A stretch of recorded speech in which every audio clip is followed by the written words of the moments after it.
Let's talk to John Rentoul, Chief Political Commentator at The Independent. John, very good morning to you. Good morning. Now, you'll probably accuse me of being a bit trivial about Jaguar Land Rover, but, you know, he made a big deal about saving a load of jobs for Jaguar Land Rover, and it turns out it was all sort of, you know, in vain, because they've now lost 500 managerial jobs, by and large, not because of the tariffs, but by and large just because they've turned their company useless. Well, yeah, I mean, I don't know what the cause of that is, but I mean, I think you're being a bit as usual. I think, Mike, you're being a bit unfair on the Prime Minister. He delivered his part of the bargain, which was to get the best tariff deal that he could out of Donald Trump, and a better deal than most countries have got. And you know, he's not responsible for the management of. No, but the reason I'm being unfair on him, and I agree with you that I'm being unfair on him, I'm doing it deliberately because he deliberately uses things like that to make it look as if he's like the saviour of the world, you know, astride, you know, this great sort of behemoth of the British economy, trying to make out like, look what I've done for you, when in fact he hasn't done anything. Well, he has. He's really. Actually secured a decent tariffs agreement from the Americans. So I think he's entitled. Well, no, to... but they're still paying more. People are still paying more for Jaguars in America now than they were before Donald Trump came in. So he hasn't really done much, has he? I mean, all that we've got out of this new trade deal with the Americans, it seems to me, is that we bought a load of their military planes, which is going to cost an awful lot of money, and we haven't got very much in return. So, as usual, his negotiating skills have been, shall we say, slightly wanting. Not at all. No, I think one of the things he is actually reasonably good at is international negotiations. Oh, really? Well, which international negotiations do you think he's done well at? Because it turns out this morning we're going to have to pay a bunch of money to the European Union to do something that we didn't need to do. We paid bucket loads of money to Mauritius for the Chagos Islands sell-off. We're paying more money to the Americans than we were getting back. So which international negotiation has he done well in?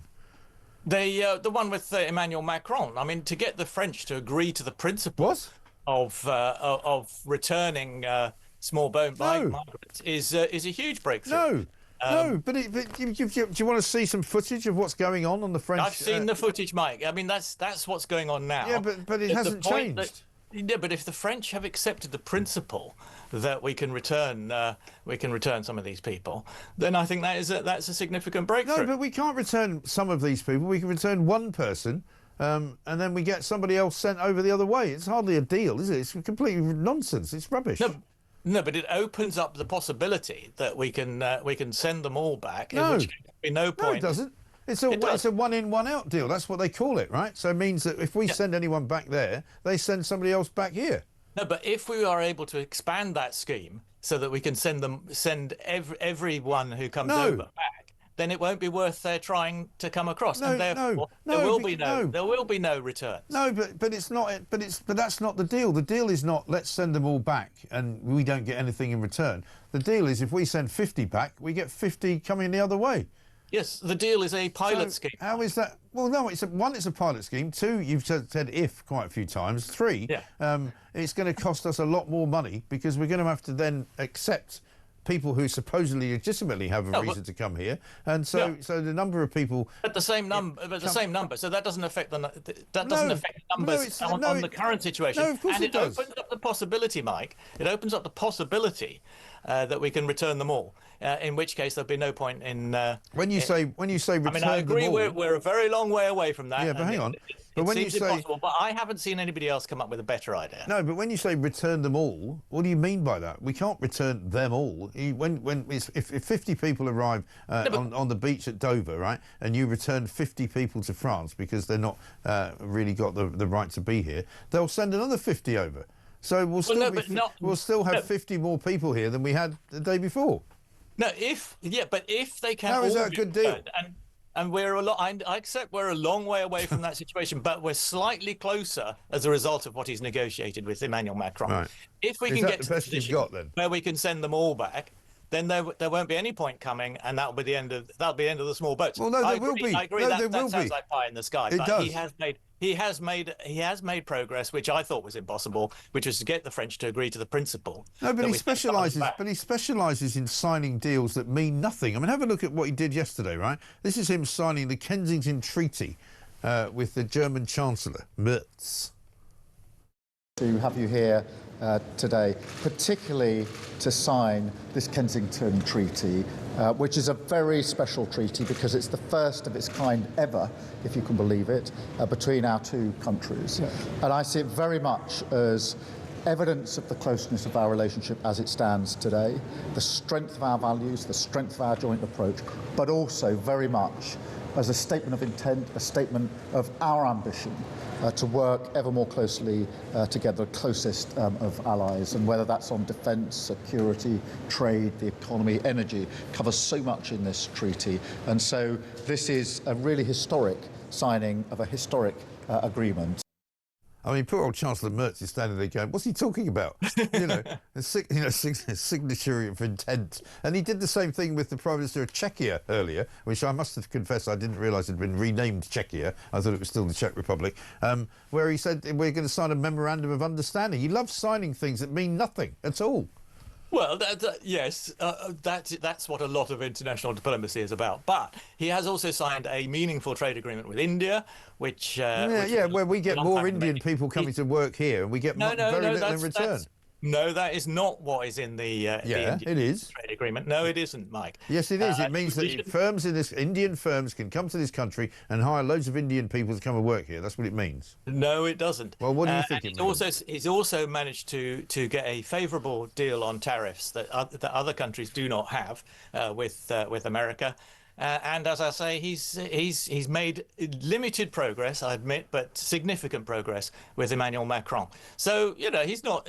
A lot of it may be flannel and diplomacy. Loads of it is, most of it is flannel. Yeah, but I mean, but it's because it impresses people like you, John, because you're inside the Westminster bubble and you go, yeah, all right, well, this all seems great. It doesn't. But it doesn't impress the general populace of the country, who I represent and who I talk to every day. Don't think. No, I'm not having this. Keir Starmer. No, sorry. Oh, I'm a populist, me. No, I'm not a populist. No, I'm not a populist, John. But what I don't do is work for the Independent. This is not a personal attack on you. But you talk to people in Westminster every single day. That's what you do. You're very good at it, and you know what's going on, and you've got your hand on the tiller of the Westminster bubble, and you know what they're saying. But what you don't know is what's going on outside of it. And what's going on outside of it is that people are sick to death of being lied to by the government. The last government, it turns out, tried to withhold so much information from us that they tried to pretend that they weren't importing tens of thousands of Afghan families. Well, they were trying to protect people's lives. No, but what the end result, though, has been, and they've even admitted this, that the people who have come in have by far and away outweighed those who should have come in because of a blunder made by a man who was a Royal Marine working in the Ministry of Defence. And it's an absolutely shameful episode, a complete disaster. Grant Shapps, I understand, is talking this morning about. And how does that mean that I'm out of touch, Mike? I mean, I won't have this ridiculous. I mean, not absolute nonsense. Whenever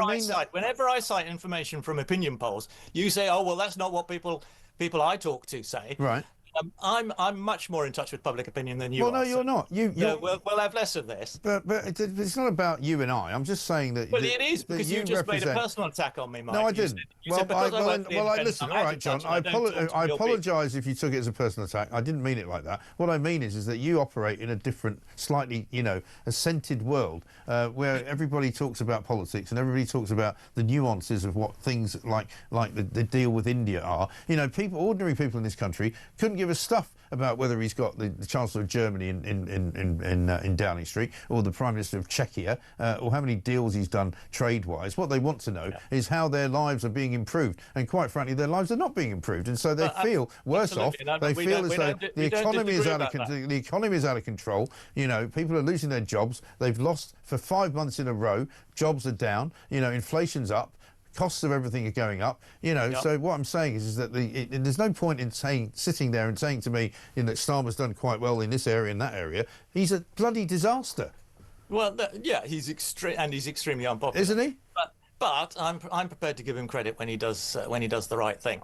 and on occasions he has done the right thing. So let's, yeah, well, let's we'll just have to agree to disagree. But the point, what I'm saying is that, you know, this has been another terrible week for politics, in the sense that, you know, people have been really, really upset this week, talking to me, saying that they've lost all faith in the system. You know, we find out that the Tory government from 3 years ago was trying to deliberately mislead the country, was trying to keep a story secret. We're flying people in by the thousands in unmarked planes, under cover of darkness, moving them into, you know, Ministry of Defence hostels and hotels, and putting them into houses. You know, it's a disaster. And bizarrely, the Labour government found out about it when they got in July last year, and they kept the injunction for even longer than the Tories had it.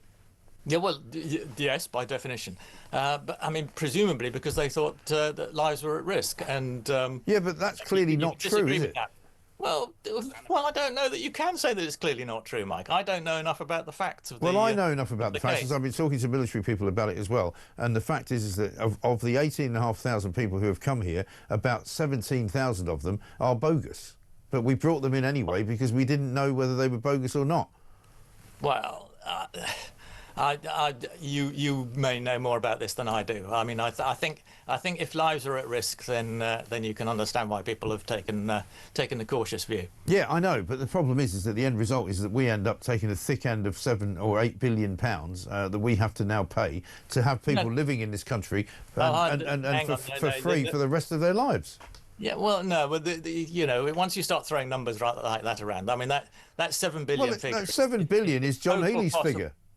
No, but it's the total cost of all Afghan immigration since. Well, it's a true number, though, isn't it? Yeah, but it's not to do with this super injunction. Yeah, it is. Yeah, it is. No. That's the cost of the super injunction people is much lower than that. No, it's not. No, it isn't. But it may be not that yet. But they say that's what it will be. And now it turns out that they're going to sue us as well, and there'll be another £1 billion coming down the pipe.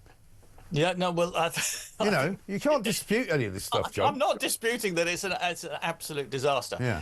What I think has to be borne in mind is that we do owe an obligation to people to Afghan people who served with our forces in Afghanistan, because we were there for 20 years, and. You know, just because it's been extremely badly handled doesn't negate that obligation. No, it doesn't. But the point is that unfortunately we've taken that obligation and run with it to the point where, you know, it's a bit like walking into a crowded room and saying, I'm going to rescue that girl over there, and then you end up taking everybody else. You know, there's 50 people in the room, and you end up, instead of getting one person, you end up getting 50. Yeah, I completely agree. It has been a disaster. Absolutely, I can't believe you're missing the opportunity to have a go at Rishi Sunak's government. Well, I mean, come on. Yeah, but I thought Rishi Sunak was quite a good prime minister. Well, so that's just going to get me into even more trouble. But no, I mean, but the whole point about this is the administrative incompetence of the original era.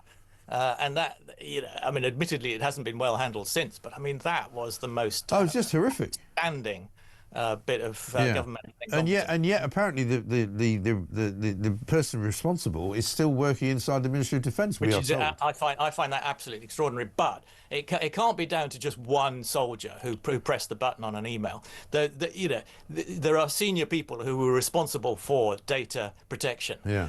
And for making sure that sort of thing couldn't happen. I mean, it should not be possible. Well, it shouldn't be. But I mean, I was talking to Hugh Andre. That amount of damage. Yeah, I was talking to Hugh Andre, the guy that runs We Served, which is a military organisation, you know, post when people leave the military. And he was saying, I mean, he served in Afghanistan. He said there was another leak at the time, around about 10 years earlier, where basically all the soldiers in Helmand were sent an email telling them that they were all going to be fired when they got home. And you know, it wasn't supposed to have gone to them. And you're kind of going, well, who's running this bloody, you know, useless ship of fools? You know, what's going on?